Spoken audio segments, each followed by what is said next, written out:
प्रधानमंत्री जी की सुरक्षा में हुई चूक पे हम बात करेंगे महात्मा गांधी सेंट्रल यूनिवर्सिटी के मीडिया अध्ययन विभाग के प्रोफेसर डॉक्टर सकेत रमन सर से कि उनका क्या कहना है। धन्यवाद। ये बड़ा ही एक तरह का अलग तरीके का विषय है, क्योंकि जब सुरक्षा और सुरक्षा से संबंधित मानकों की हम बात करते हैं तो प्रधानमंत्री का पद भारतीय लोकतंत्र का या किसी भी लोकतांत्रिक देश में वो देश की प्रतिष्ठा अस्मिता से जुड़ा हुआ पद होता है। वो किसी प्रधानमंत्री या राष्ट्रपति का पद जो है वो किसी दल का पद नहीं होता है। और कांग्रेस नीति पंजाब की सरकार ने जिस तरह से प्रधानमंत्री श्री नरेंद्र मोदी जी की सुरक्षा के साथ खिलवाड़ किया है, निश्चित तौर पे वो बहुत अधिक इस तरह की घटनाओं को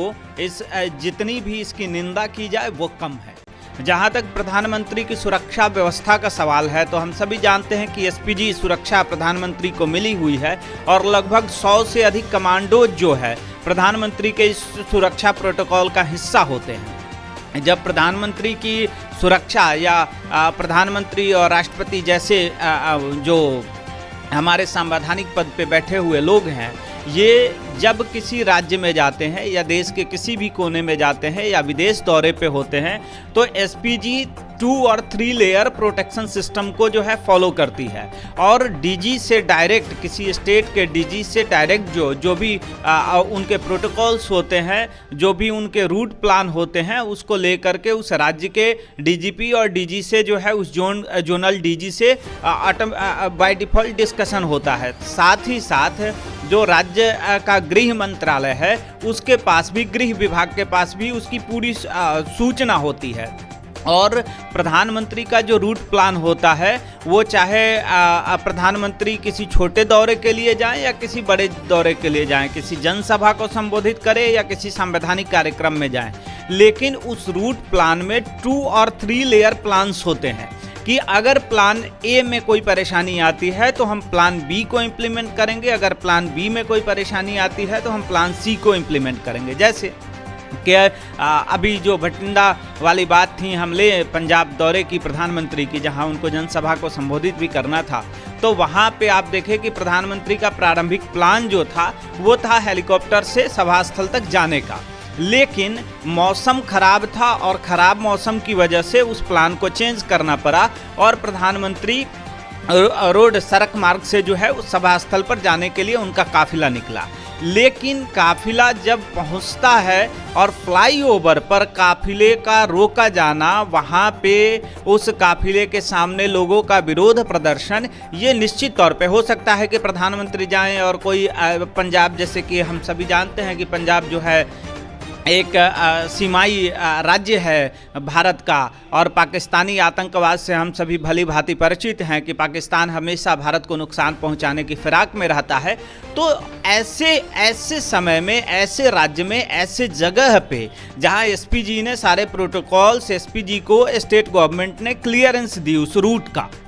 सड़क मार्ग से प्रधानमंत्री अगर जा रहे थे तो ऐसा नहीं कि प्रधानमंत्री ऐसे ही बस चले और चलो भाई रोड से चलते हैं। उससे पहले 2 घंटे पहले एसपीजी जो है क्लियरेंस, जो रूट प्लान 2 और 3 था, तो एसपीजी ने उसके लिए क्लियरेंस स्टेट गवर्नमेंट से, स्टेट पुलिस से मांगी थी और उसको उस क्लियरेंस देने के बाद ये इतनी बड़ी सुरक्षा चूक है कि क्लियरेंस देने के बाद भी उस फ्लाईओवर पे लोगों का जमावड़ा हो जाता है, प्रधानमंत्री का काफिला रुक जाता है, 20 से 25 मिनट तक प्रधानमंत्री वहां रुके रहते हैं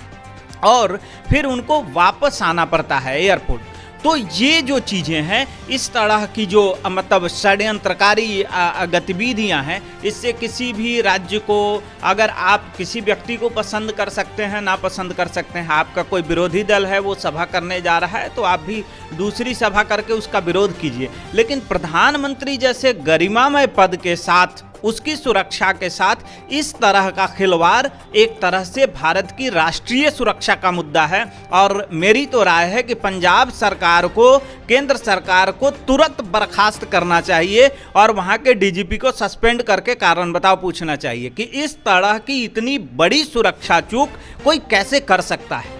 ये एक नागरिक के रूप में भी, एक शिक्षक के रूप में भी हम लोग जो आईबी के प्रोटोकॉल्स हैं और इन चीज़ों को बहुत अधिक गहरे से नहीं जानते हैं, सुरक्षा के प्रोटोकॉल्स को, फिर भी एक सामान्य नागरिक के रूप में भी हम समझ सकते हैं कि प्रधानमंत्री जैसे, जो कि मतलब प्रधानमंत्री का मतलब है कि वो कोहिनूर है किसी भी देश का, तो भारत का प्रधानमंत्री भारत का कोहिनूर है, वो हमारी शान है, वो हमारी गरिमा है, हमारी अस्मिता है। उस प्रधानमंत्री ही हमारे देश को पूरी दुनिया में रिप्रेजेंट करता है। तो मतलब कि वो जैसे पहले राजा होते थे तो राजा हार जाता था तो देश हार जाता था, उसी तरह आज प्रधानमंत्री जो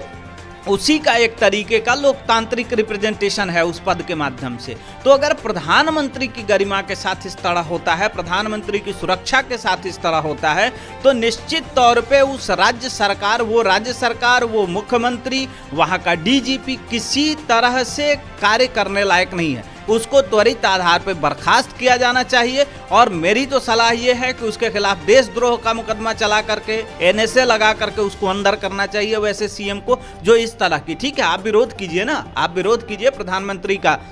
वो दूसरे दल के, लेकिन विरोध का मतलब ये नहीं होता है कि आप किसी की जीवन और सुरक्षा से खेल जाएं, और वो भी जो देश की शान है, जो देश की प्रतिष्ठा है, जो आपके राष्ट्र की अस्मिता है। ये मतलब इस तरह की घटना भारतीय राज व्यवस्था के संघीय जो भारत का ढांचा है, इस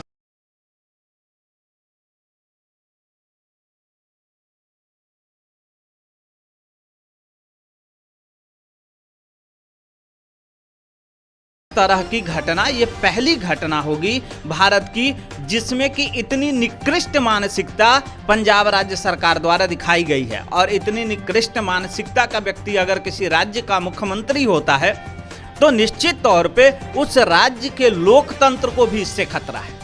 उस राज्य की व्यवस्था को इससे खतरा है, और पूरे भारत की राष्ट्रीय सुरक्षा को वैसे व्यक्ति से खतरा है। ऐसे भी कुछ दिन पहले आप अगर कैप्टन अमरिंदर सिंह का प्रकरण ले तो अभी जो व्यवस्था है वैसे लोगों की नज़दीकी है जो बाजवा से गले मिलते हैं, जिनके इमरान खान से जो है जो गलबहियाँ करते हैं। क्या पता को प्रधानमंत्री की सुरक्षा के इस प्रोटोकॉल को राज्य के सीएम से वो मिल करके और वहाँ शेयर किए हों, कोई टेररिस्ट अटैक हो जाए। तो ये बहुत ही ये ऐसा मामला है कि अगर मुझे कोई अधिकार मिलता तो मैं उस राज्य सरकार को त्वरित आधार पर बर्खास्त करता और देशद्रोह का मुकदमा चलाता। आपने ऐसे प्रासंगिक मुद्दे पे जो मतलब ऐसे गौरवपूर्ण मुद्दे पे जो हमारे राष्ट्र की अस्मिता और सुरक्षा से जुड़ा हुआ है, आपने इतनी चेतना जाहिर की, इसके लिए आपके चैनल का बहुत बहुत धन्यवाद।